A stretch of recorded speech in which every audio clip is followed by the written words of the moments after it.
champions that get in through Game 3 and Game 4. You're already missing the Rakan, you're now missing the Braum and the Nautilus. Then as we get further into a series, you're also having to think how many engaged junglers, Wukong, Vi, these kinds of things. Sheer immediately going for a first pick Gnar. Yeah, so that was one of the other champions. Sheer played a decent amount on JDG last season. Interesting to see it first picked, especially because the Nocturne, which was banned away by RNG both games on blue side, was left unbanned in favor of the Rumble this time around on red side. So potentially something that Saro can lock in here. There's that Xin Zhao that you were talking about for Milky Way, and it will be locked in. So an aggressive early game champion once more. Really like the look on the Lee Sin. We're going to get a similar style, especially in those first 6 levels. Okay.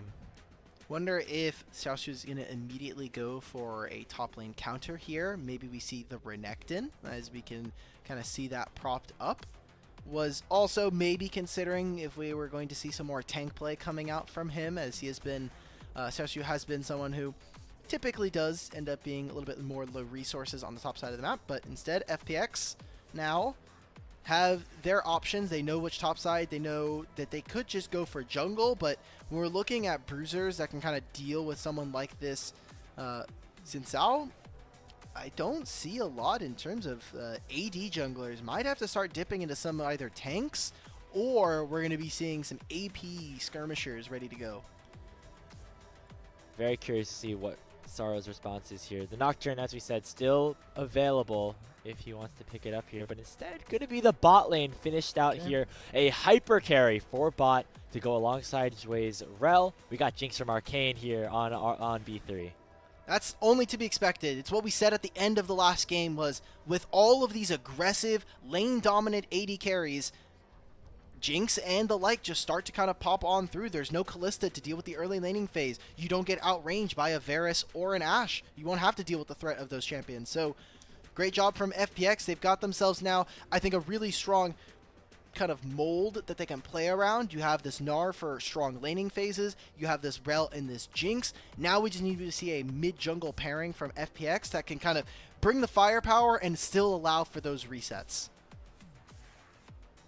So right now it'll be mid laners and junglers being banned away by RNG.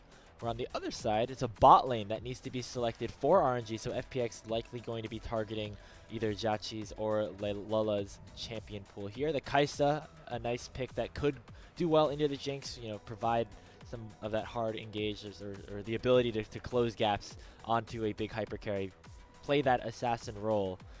That's what the rest of the picks and bans do look like. It's interesting that we've been seeing so much, you know, kind of support counter pick, bot lane counter picks here on the red side for both teams. Now RNG getting that opportunity. Okay. Tristana Yone ban is immediately going towards Care. They want to take away some of the AD junglers. Maybe they're getting an inkling that, I mean, hey, into Ahri, those are some pretty fine matchups you can kind of handle for yourself, but also maybe thinking of Saro going and reaching for an AP jungler here. Seems like Aphelios is currently the hover, and I wouldn't mind this. The Jinx Aphelios trade was something that we saw for many, many times during 2023 and the like, especially for someone like JDG. But now FPX, for them to kind of go something like a tank jungler and then look for something in mid.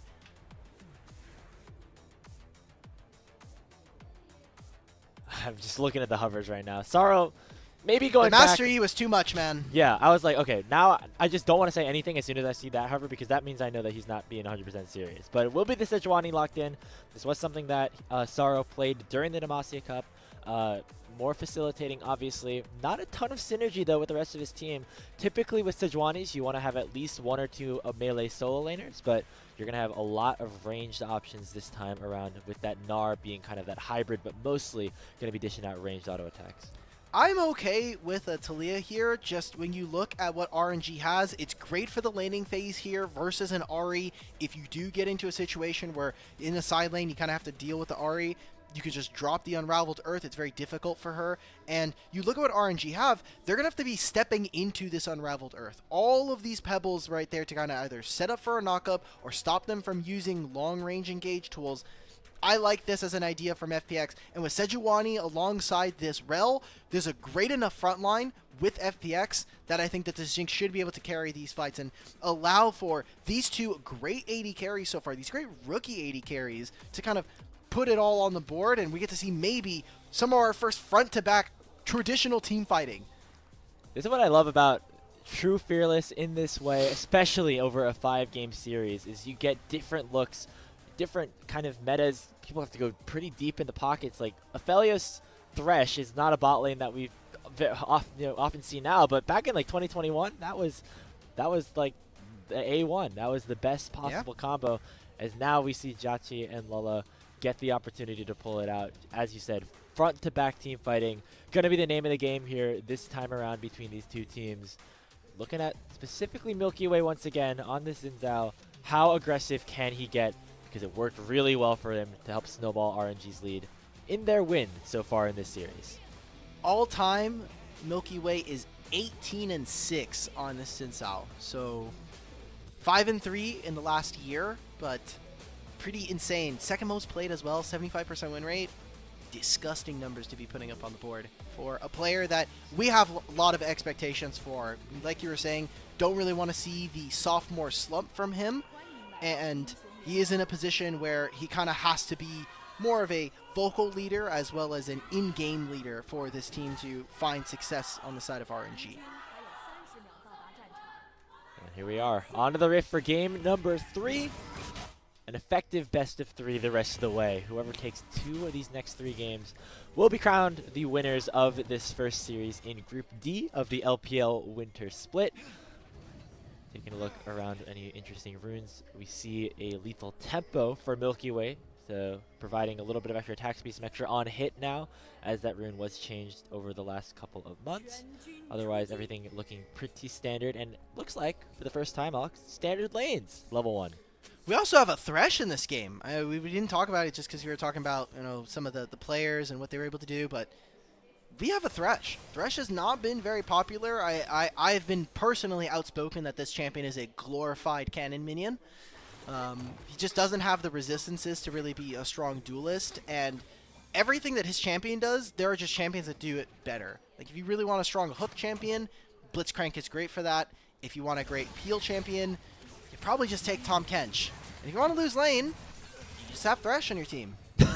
Speaking of, it's a really great segue there as Jwei finding a really nice crash down onto Lele, talking him at about half HP and giving FPX bot lane prio early on. That'll get them that level 2.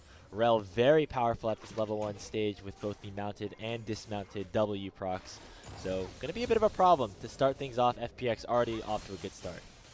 Trying to see. Okay, so the last time we actually got a Thresh was from PP God in the summer placements. Nice. So it's been about 7 months since we've seen the champion. Obviously, with full Fearless, there's probably more likely a chance that we're going to see this champion kind of get picked up more and more as the season goes on. Tahm Kench is also getting nerfed next patch, so we'll see what ends up happening there. And yeah, with Fearless, like you can't pick Nautilus, you can't pick, the Braum was already picked up. Yeah. Like this is all like just a ton of those big engaged champions that are so often popular, just not available. And so it forces you, I should say, to go down that tier list. The Thresh, again, kind of a standard pickup with the Aphelios in years past, but now getting another opportunity to shine. JiaQi getting, after a very good game number 2, has to put those carry pants on once again. He's going to be the primary damage dealer for RNG in these late game fights. And so we'll be looking at different kind of breakpoints in this game for the jungle, or specifically for Milky Way. It's going to be on those two, on that first and second item. Can he kind of really pop off and have those big performances? For someone like Tangyuan, he's going to have a similar window. 1 and 2 items for Ahri is really where she kind of gets into her stride. Eventually, she can pick up enough AP to kind of do some more. See this dive onto top lane.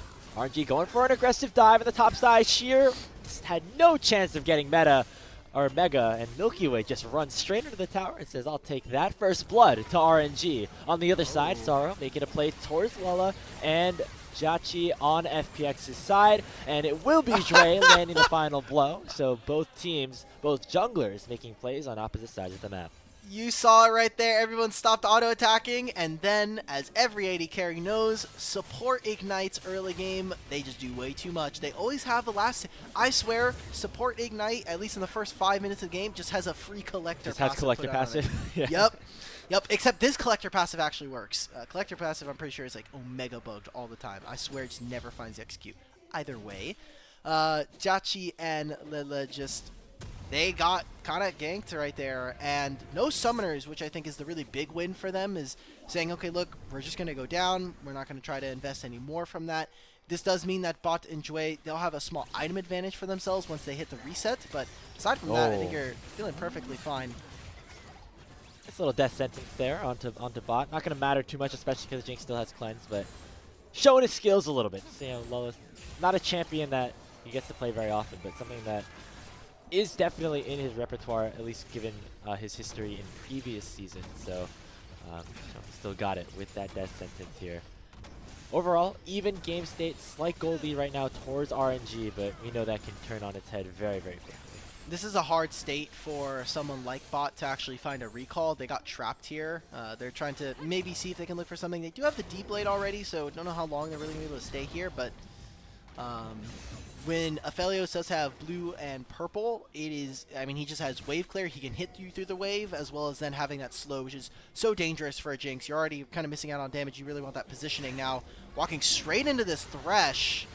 Yeah, Gotta be careful. They can turn this now. Right there. Crashdown doesn't connect onto anyone. Meanwhile, Care, now stuck in a 1v2. The Unraveled Earth does slow Milky Way down. The Wind Becomes Lightning does not connect, but Tangyuan has the ultimate first. Spirit Rush will take him down. Oh, man. They were already starting that. We saw that Milky Way had kind of really invested heavily on making sure that they were able to get onto this first dragon. It's first blood, obviously, going over to RNG, but as long as the rest of the squad can kind of pick up either this top lane camps or maybe go for that dragon on second respawn, there's a very real likelihood we see RNG continue to kind of dominate this. This is a lot of early game that is in their back pocket. As now we can take a look at this replay. Yeah, Milky Way had already started it. Care, though, not level 6, knows that Tangyuan was already in mid lane, so a bit careless coming in from him to kind of step this far up. Even invest his own flash, so without flash teleport, he's in a pretty tough spot. So right now, very clear dichotomy of the map. Top lane, top side, sorry, in favor of RNG. Bot side in favor of FPX, albeit very slightly, especially because Bot was not the one to claim that first kill on the bottom side of the map. So overall, RNG feeling pretty comfortable about where things are at as long as they can survive this play down here. Weaver's Wall comes out from Care. This time he has his ultimate. It's going to be flashed away from here by JiaQi and Lele, but Lele will be the sacrificial lamb, and Bot finally gets on the board. And while they do survive, losing the flash and the cleanse from your Aphelios, a kill going over to this Jinx, you're also losing out on gold and experience as well as giving over plates. It's a big win for FPX in their bottom lane, and a huge, rather, investment of resources just regardless coming out from RNG. So within the next 4 minutes, we do have the next set of grub spawning. We have another dragon coming up. That could be a big game changer coming into these objectives, saying, hey, as RNG, can we actually look to move our bottom lane to a good position, or are they afraid of potentially getting dove if we leave them by themselves either in bottom lane or potentially getting engaged upon in mid? Yeah, especially like these next couple of minutes where potentially Jwei will pick up that Magnet Storm before Lele can do anything about it, and potentially either of their bot laners could have their ultis. So potential big opportunities now for FPX to really extend this lead, get this Jinx super far ahead. And so JiaQi and Lele, without their summoners, going to have to play very, very respectful for the next little bit. Okay. And because these are some small things, but Bot, when we're talking about generating resources for your carries, it has been Milky Way a large part of the time, getting a couple of camps ahead of his opponents, making sure that he's up in gold and experience. For Bot here, he knows that this laning phase is not going to be incredibly bloody or very combative. So started off with the Cole. He's going to have a natural gold advantage, already has the kill as well. If we're talking about this game in terms of win conditions, your AD carry has to get to 3 items and be able to operate in a team fight. FPX are already doing a great job of that, and Bot just making sure that he gets to that just a little bit quicker than his opponents. Yeah, having that kill as well as just pure prio on the map right now means a big CS lead has opened up down there for bot, and that is continuing to extend the gold gap separating these two teams. FPX in a good spot down there. RNG know it. They're trying to do something about it potentially with milkyway and Tangyuan headed down there for the bottom side for a second, but immediately opting instead to focus on the mid lane potentially as Care could be in some trouble now. There Gets hit up by the charm. Nice combo in terms of damage. Just no opportunity for Care to do anything, especially without his flash. Great punishment. Like you were just saying, they knew he didn't have the summoner spell, so they go immediately for that kill. Great setup coming in from Tangyuan and from Milky Way, knowing, hey, he's already used the Unravel Earth. Well, guess what? We're just going to make ourselves really, really strong, get themselves a kill. The turret plate's also going to be going over to Tangyuan. And maybe there's a play bottom lane here. Tangyuan can invest the teleport. Care's now TP'd into this mid lane. And if this dive doesn't go off for FPX, yeah, they're kind of just wasting a little bit of Sorrow's time. Now we have to make a play coming in 45 seconds for this next grub set. So, you know, giving credit where credit's due, even though we've talked a lot about bot and Jwei, RNG in the lead right now in terms of gold, and that's because of what they've been able to do on this top side. Xiaoxu having a good lane, you know, of course assisted by that dive that was you know, put forth by Milky Way. And now, of course, Milky Way impacting the mid lane as well with Tangyuan getting on the board. We're going to try to rotate the bot lanes here to allow for FPX to have an opportunity to even up this grub count. Put some more of their power in the area where this major objective is about to spawn. I want to be looking at Sheer in this fight, coming into mid lane, wants to try to get a little bit of his rage bar up before he looks for anything. And we still have this incredibly deadly duo of Tangyuan and Milky Way, but they're just not in a position. Maybe they want to try to catch them off guard for anybody who's moving towards the bottom side of the map. But it is going to be 3 of those grubs going over to FPX, which is another epic monster objective taken, and that puts them at 2 apiece, which is 1 more away from getting themselves a feat of strength.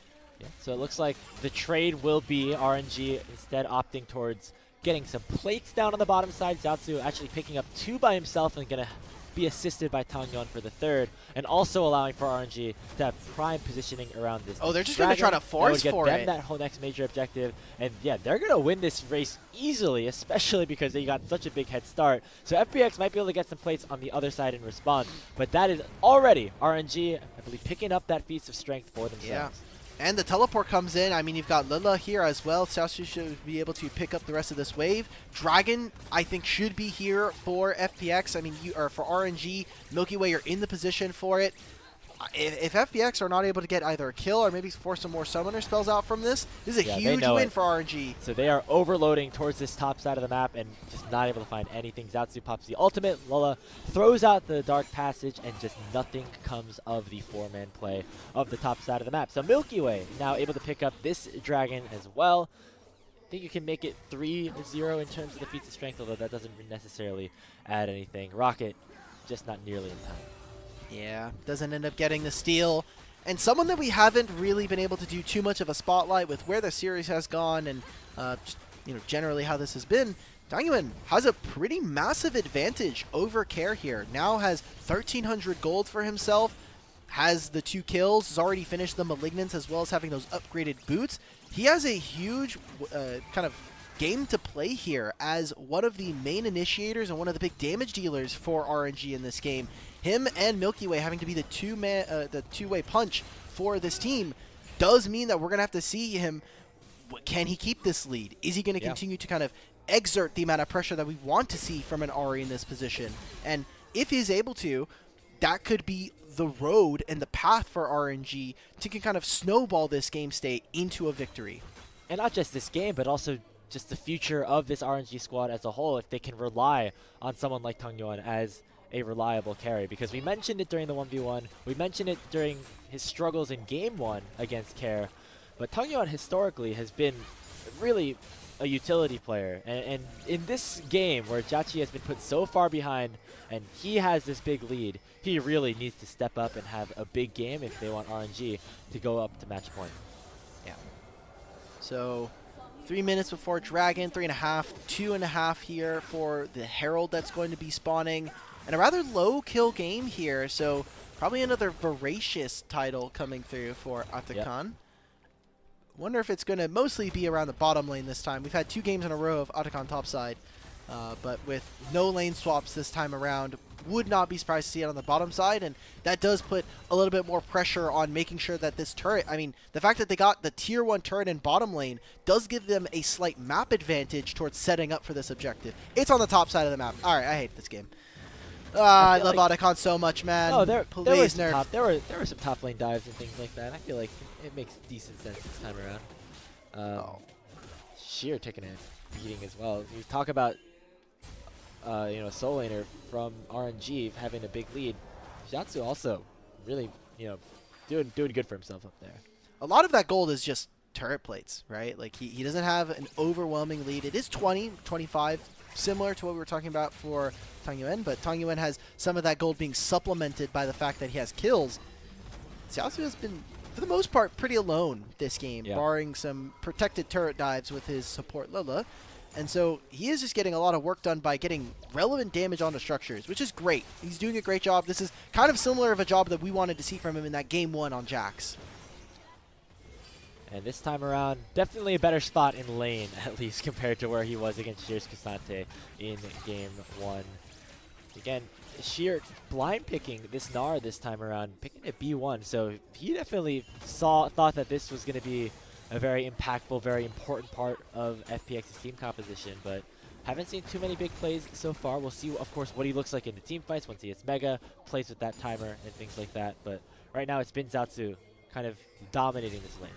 So this is the nerd in me, and we'll see as they're trying to go for the setup with the teleport here from Tangyuan around the mid lane. There's no objective to play for. Oh, it is the Herald spawning in 20 seconds, but I kind of want to see if I know they can't know, but I need the Chinese observers to please click on JiaQi, because I want to see if he is going for like the lethality maxing out Aphelios build, so like going for Emax second, or if this is just going to be a normal, pretty standard game from him. I kind of want him to be targeted so I can see how much attack speed he has, because he only really has the Berserker Greaves as his boots or in choice in terms of attack speed. So. But that build is really dangerous, especially since there are some tanks. Alongside this Collector, you have so much armor penetration early. It is something to think about. RNG looking like they want to try to fight for this Rift Herald, but a really nice Weaver's Wall separates milkyway from the rest of his team. Thankfully, the Crescent Guard allows him to mitigate a ton of that damage sent out by Care. Now Tangyuan flash dashing over the pit, finds the charm just onto Sorrow, and Sorrow is taken down. That's the jungler for FPX out of the picture as the Rift Herald is alive. Does Tangyuan go for it again? Doesn't land the charm this time, but Herald is up and available. This has been a really well-played game coming in yet again. Milkyway utilizing that ultimate makes it so it's impossible for FPX. And now they're just playing in a fog. And it's played beautifully combined with Lele. Jwei is able to get out safely though, and there's Sheer hitting Mega Gnar and landing a 2-man stun into the wall. Now stuck in a 1v3 though, just out there a little bit too quick before the rest of his team can respond. Jwei trying to buy some time with the Magic Storm. Bot does not have much mana. JiaQi's flashed it over the wall, and Milky Way's there to help him out as well. It's a double kill for JiaQi, and RNG take firm control of this game in the topside river. That's a huge fight for them, and a lot of summoner spells invested by RNG to win that fight. Flash out from JiaQi and the cleanse as well. And for FPX, they lost a lot of their members there, and not a clean team fight from them. I mean, Care so far in this game has had a really muted performance, and we're seeing this Milky Way Tangyuan duo really start to fire alongside this bottom lane. RNG look like they're ready to play here in this game 3 as they play around Fog of War so well in this fight. Yeah, again, first of all, really nicely done by Milky Way, mitigating a lot of damage with that ultimate. And it's the combination of the charms from Tangyuan and then Lele coming in with the death sentences as well. That one doesn't connect, but the next one does.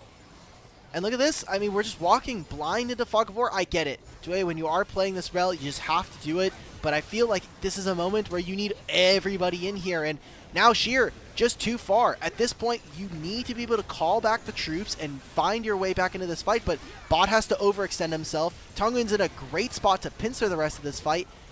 And FPX just look a little lost in this game. And that is kind of the criticism we've had for both of these teams, both here in the LPL and in Demacia Cup so far this year, is their leadership, their in-game shot calling has not been the cleanest. And that is what cost them last game and what could cost them this one Around 4,000 gold is the lead. Get some of it back with Sheer taking out tower down on the bottom side of the map. But all of a sudden, that lead that we were talking about for bot, it's all gone. Partly because, you know, JiaQi was able to get a bunch of kills in that fight, but also that's a hull breaker here on the Jinx, so not going to be doing a ton of damage, especially in these team fights. So hull breaker, yeah, this hull breaker build is really funny because obviously it's like a bunch of just raw AD that you can get for yourself, but it is like a Kraken Slayer Part 2. Right. But this is very similar to that Ashe build we saw in Game 2 for JiaQi with the Ashe. It's great. You have a lot of attack speed, or in Game 1, sorry. You have a lot of attack speed, but the damage is quite not there. If a fight goes long enough, obviously Jinx is one of the most premier AD carries, but with how this game has been going, and with the champions that RNG have for themselves, we should not be expecting for fights to be much longer than 15-20 seconds. Sorry, I'm trying to do the math in my head. Kraken Slayer, the enhanced autos every 3 autos. Hull Breakers every 5 autos. Is that correct? Yes. So that means once every like 15 auto attacks, you're gonna get like this mega giant chunk on somebody. So I wonder if they're counting in their head a little bit as the fight breaks down for bot, or if they're just happy to have more enhanced auto attacks in general. Maybe. That is possible, but it just is going to have to take a long time. And you look at what the options are for the tanks. I said during the draft that I was really a big fan of Sorrow and Jwei as this front line. You have Sheer who can kind of play like a pseudo front line angle with the Mega Gnar. But look at the builds that they've gone for. Yep. Specifically Sorrow. With this Heartsteel, he will eventually get very tanky. But he actually needs to be kind of going into these melee lanes, finding cheeky little procs of the Heartsteel, and then getting out. Unless that happens, this Heartsteel is only going to provide him maybe like 800 to like 1,000 HP, both from the item and from the stacks. And that just means you're going to have a Sejuani who is what I like to call a big pillow fort. You have a lot of HP, just not much in the way of actually stopping you from hitting him. Yeah, and if Xiaoxu is on him with the Black Cleaver, basically going to be doing true damage to him at that point with how little armor he currently has on that Sejuani build. So definitely one that is fit for scaling, more likely, but we're not sure if we're going to be able to get there before this game is broken open even further by RNG. Next thing on the map, probably that Otacon that's up and available up on the top side. We've seen teams be relatively aggressive with starting this one up. It's not as hard to take as a Baron, for instance, but still definitely a risk, but the rewards are obviously massive. Yeah, the problem with Otacon is that you need to clearly know that either the enemy team is not going to be able to kind of contest you on this, and that you also have the time to do it. Because this Otacon objective takes a long time to kill, especially for some earlier game teams, and it also just shreds your resistances while you're fighting it. So if the enemy team walks up on you and you've been fighting it for like 10, 15 seconds, you're gonna get ran down. So got to be very careful. If FPX can find this opening on this mid-tier 1, I think it opens up a lot for them. They're going to use this to potentially walk down bottom lane and open up for Sheer, buy him time on the map. And bot got excited right there. Almost decided to go very far forward and maybe start a fight, but nicely done by Lola to throw out the lantern to allow for JiaQi to get out rather safely. So we've slowed down a little bit here in this game 3, Alk. We're waiting now for this dragon to spawn in less than a minute. RNG and Milky Way still getting control around that with the bottom side scuttle picked up, and they're going to try to gain this mid priority, get that wave shoved in underneath the mid lane inner before those objectives do so. So I'm taking a look. I'm just reading up just because, I'll be honest, who builds Hullbreaker? Not a lot of people right now. I know we were talking about the kind of the fun builds, but bot also doesn't have a lot of movement speed right now. He has no boots. He has 4% movement speed from the Hullbreaker just raw. But aside from that, any piece of crowd control you kind of send at him, he's more than likely going to have to get hit by it. And with both of the summoner spells up, that's going to be a pretty costly investment. This Scryer's Bloom is going to finally see that RNG have started this objective up. Sheer does have his Mega Gnar coming up, and there's a teleport that is available for him. Hook from Lola instantly goes in onto the Rel. Remember, with this Otacon buff, if it's picked up, that will result in some resets. And right now, FPX doesn't want that to happen, but already the kills are starting to fly. The ultimate from the Gnar does connect onto JiaQi. Looks like the FLA is going to live for just a little bit. Meanwhile, we see an engage of junglers on the other side. Finally, JiaQi will fall, but on the other side of the fight, Care is taken down by Xiaoxu. Now, Milky Way looking for some kills in a 1v2, but already low on HP. Sheer really arriving to this fight in a big way and allowing for FPX to pull RNG off the objective for now. Tangyuan and Lele, the ones still in this fight, but they're not going to be in it for long as they head back to base. Oh, I was so worried right there because that start of that fight, while everyone's kind of dancing around the Otacon, there was Care getting immediately blown up by Tangyuan. I was like, I don't know if this Lee is going to be able to do all that much, but the fight is split up. And like you were saying, Sheer, this Gnar, providing so much peel for the rest of his team, gets on top of JiaQi and stops him from being able to kind of take over the rest of this fight. I mean, look, it's an Aphelios with Collector and Infinity Edge. That alone is going to be scary enough to deal with, as we start this off with Jwei trying to get something from JiaQi, but now there's no Flash, no Cleanse. His engaged champions have done enough for the rest of his team, so a great job from FPX. You can also see just the extra terrain of the Otacon pit makes these fights just very, very separated. There's like 3 different skirmishes happening at the same time, and eventually that does benefit FPX a little bit because Sheer is able to kind of pick off his targets one by one. Oh my god. I love that we saw that. Oh, JiaQi actually just got... Wait, they found a pick on a Sorrow. Are they going to go for Otacon or are they going to go for Baron? It did just spawn at 20 minutes, and it looks like they're going to go for this Baron instead. Trade could either be Dragon here for FPX, but they want to go for the fight. They know that they cannot afford to give this up with the lead that RNG already possesses. Xiaoxu getting spotted There's out no by Lantern Award, now. but there's really no way for FPX to even get into this pit. They're going to have to just try to pull off a miracle steal with a Jinx Rocket or something. In comes Jwei. Got to find the kill first onto Lele. There's a resets. Excited. This could be a good opportunity for FPX. Sheer not close to Mega though, and that will allow for Milky Way and RNG to claim the Baron Nashor and go back to base home scot-free. Now with Sorrow up, I really do feel like FPX, you should be looking to start this objective now. You know that they're going to be missing out on some of their key spells. There's no summoner spells, but big ultimates still here for RNG. Yeah, so RNG opting not to go back to base instead. Looking to make sure no Flash, he's dead. Bot is just caught out. No boots, no life for the Jinx. And Tangyuan is the one to pick up the gold. Moonlight Vigil will only hit onto Sheer. It knocks off the Steric Shield, and that will allow for RNG to pick up another objective on the top side of the map. This Otacon almost assuredly theirs, unless Sorrow can find some sort of steal. Has the Arctic Assault and a Smite available, but Xiaoxu doing a good job at blocking the Sejuani from getting over the pit. It's Milky Way securing the Smite, and RNG at 5,000 gold with 2 major objectives in hand. That's just a true backbreaker for this game. I mean, they started up the Baron, they called the bluff of the opponents, and bot no movement speed, no flash, no chance in this game. Want to see how exactly, because we were stuck in a replay here. It's just Tangyuan finding an engage. I've had criticisms. I know that a lot of the community watching this guy has had a fair few words to say about his performance, but in this game, in this series, Tangyuan and Milky Way are putting up for this RNG squad and bringing them to more and more victories. So there's nothing really for FPX to do after Sorrow goes down in this situation. They are able to pick up that 1 kill onto the Thresh, but after that, they really can't go that much further. But then RNG, they kind of fake out the backs a little bit. That gives FPX the confidence to try to go for this objective.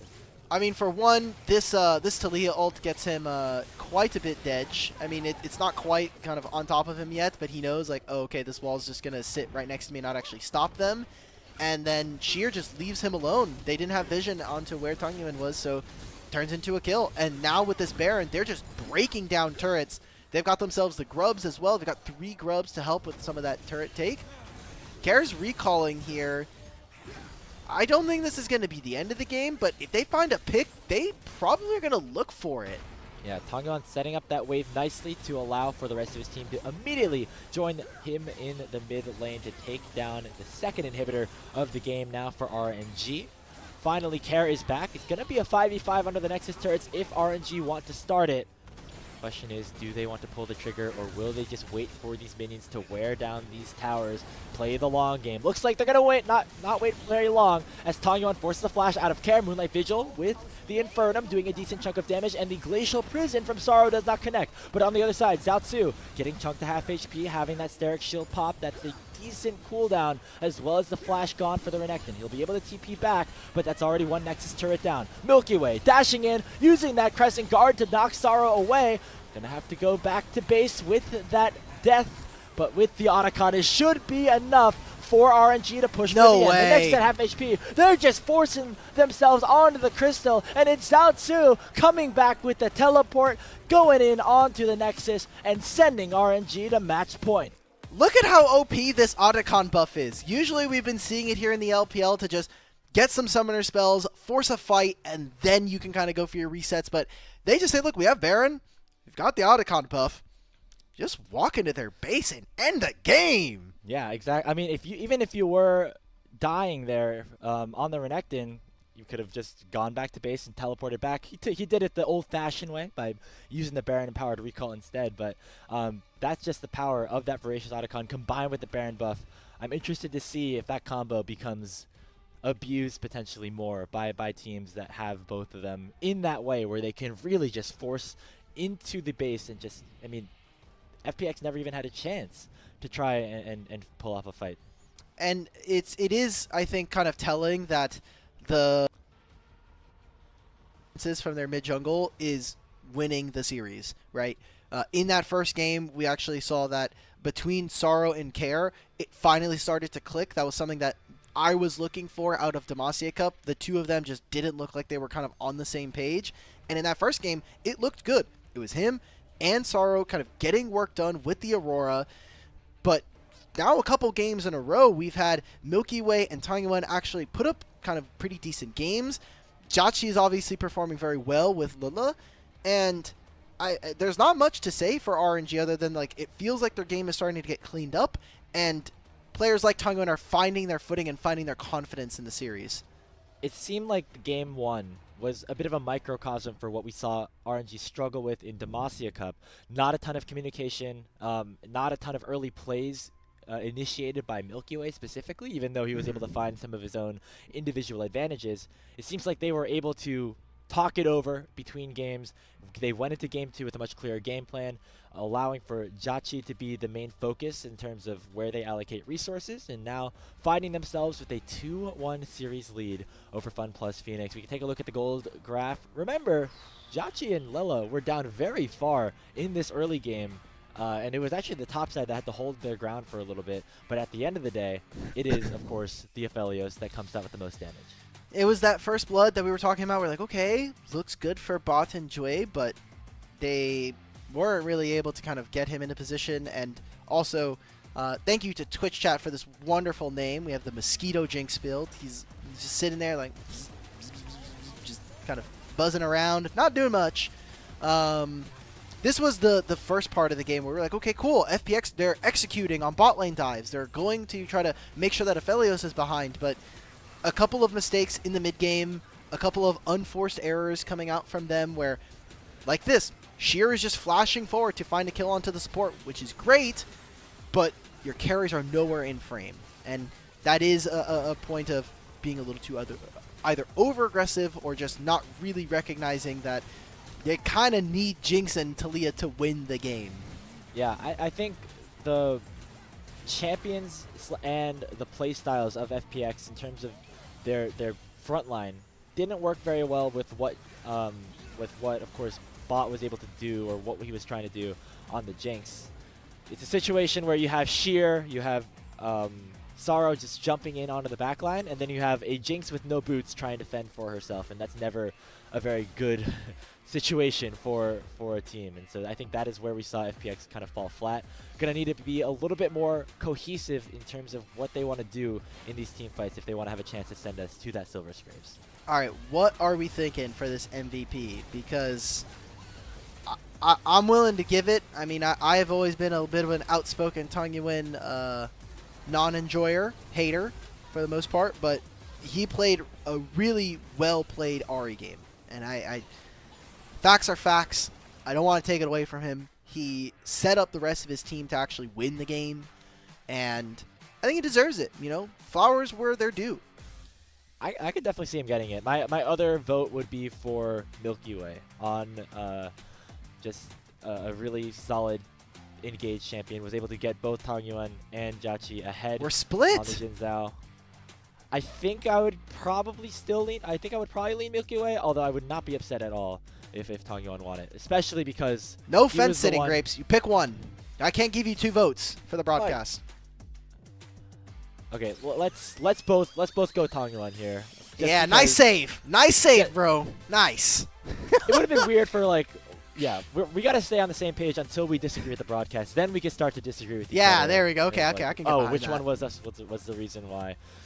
Yeah, very solid game from Tangyuan. Again, a player who did not have a ton of success last season, but now is going to have a lot more on his shoulders this year in 2025.